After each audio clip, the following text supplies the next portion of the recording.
دا هغه حالات دي چې تاسو ګورئ پېښور کې سپین جومات ډېر کارونه یې سره په مدرسه کې دا واقعه پیښه شوې ده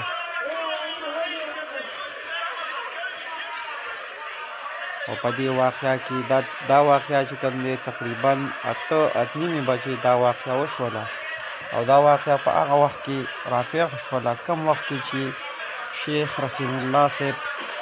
د مشکات شریف درس ورکولو او په دغه ټیم کې یو نامعلومه کس هغې یو بیګ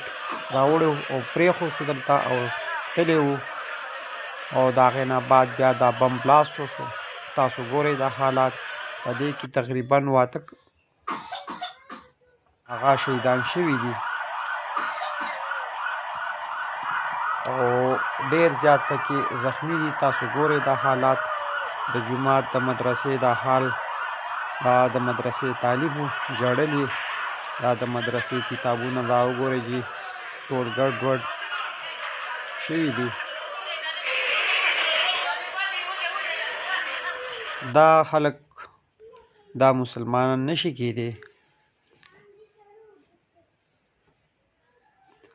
مسلمان سړی هیڅکله داسې کار نشي کولی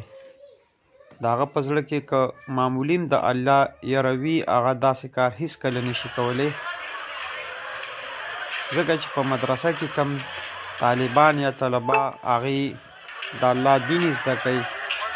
قرآن زده کوي حدیث زده کوي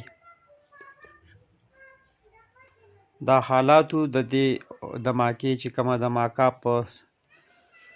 پېښور کې سپین جومات 13 کالونو کې شوې ده دا